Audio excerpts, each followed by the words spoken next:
So hi everybody, welcome back to Law Hero. So today we're continuing on with our psychometric testing series, and now we're on to part 2, which is the Watson-Glaser. So Watson-Glaser is a test that is being introduced and is kind of widely used in the UK for training solicitors, but now we have seen that some of the law firms in Dublin have started to use it, obviously because of the arrival of the UK firms in Dublin and their influence. We weren't so sophisticated in Ireland before that, let me tell you. Anyway, this is a very special psychometric test because it really does test your critical thinking, and that is your ability to, separate facts in your from opinion in your decision-making process. It's a bit like what I spoke about before in part 1, which is verbal reasoning. And so it's all about your critical thinking, drawing conclusions, assessing strong and weak arguments, recognizing when there's assumptions, and kind of evaluation of arguments. So the tips that people give around Watson-Glaser is that you understand the context of the question, like you reread it, so you skim read it the first time, then you kind of go much more slowly the second time round, that you manage your time, and this is the same in all psychometric testing. People don't realize that actually time management is part of psychometric testing. The pressure of time is supposed to thwart your cognitive process, but if you learn how to manage time, you can put that to one side. So it's actually part of the assessment. Obviously, the more practice you do, like in any psychometric testing, the better you're going to be. The next question is, what is the format? So they'll assess inferences, then your recognition of assumptions, your deduction, your interpretation, and your evaluation of arguments.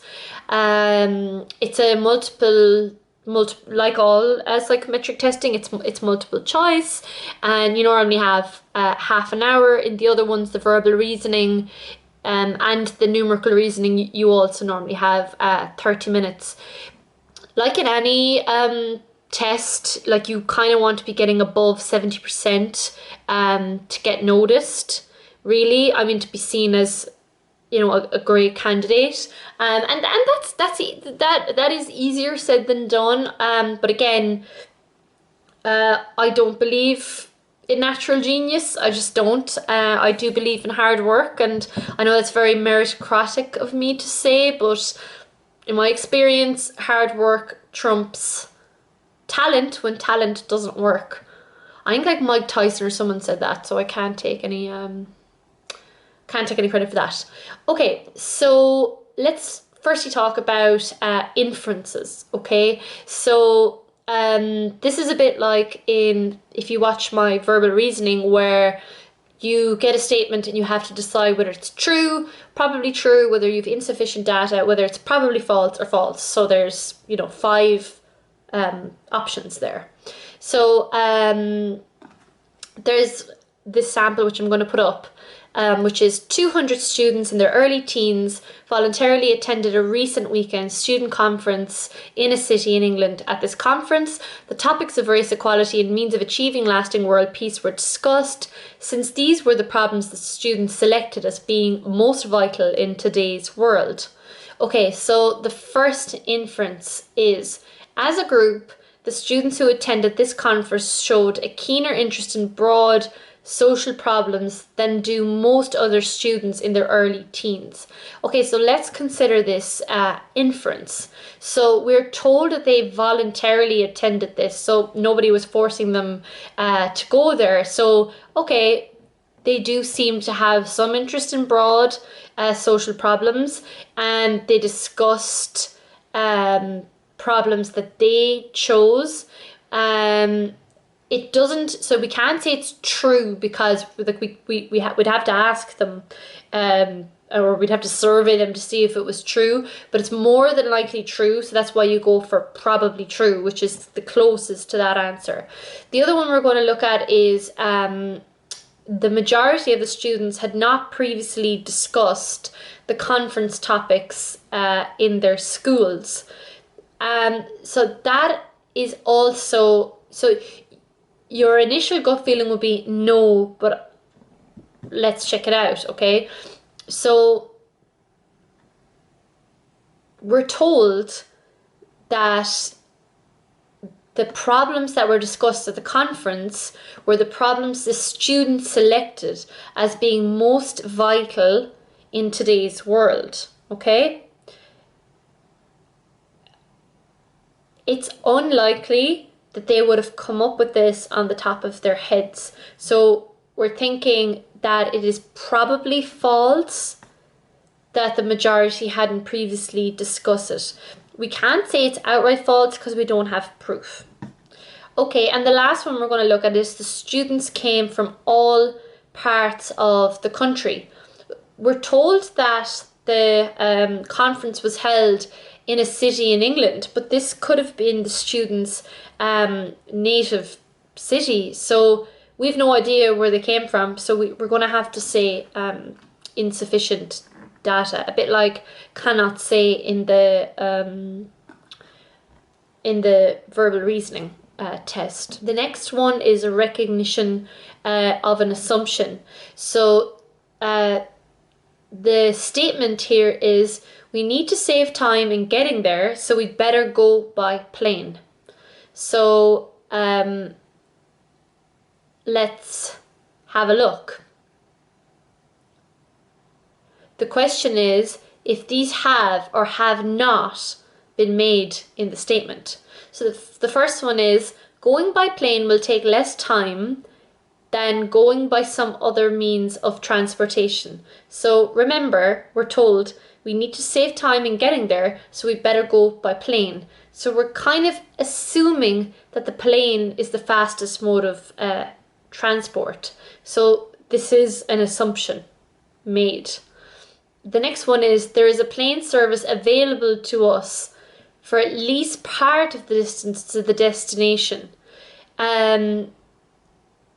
Obviously, if you're getting the plane, there needs to be one there. So that would be the same again. That would be an assumption made.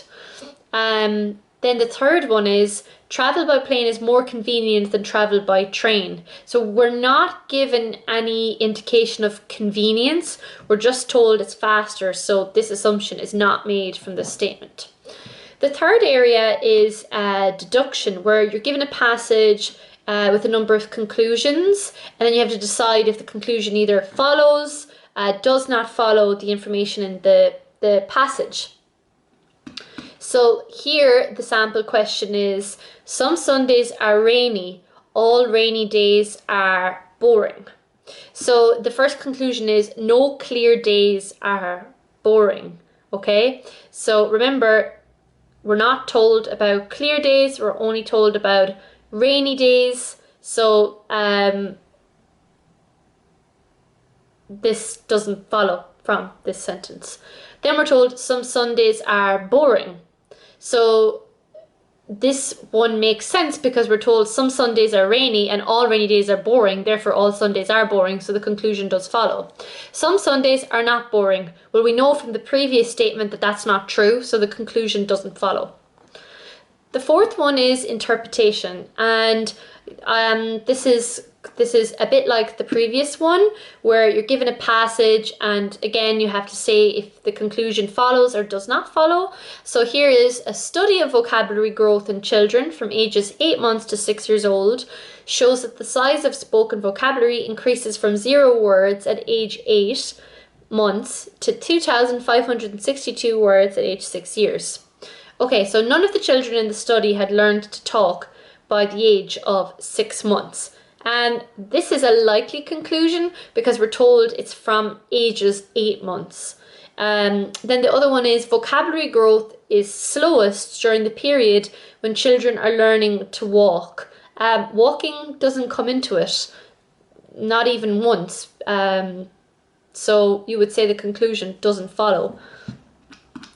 Finally, the evaluation of arguments, and this is very important. So this is how you distinguish strong arguments from weak ones.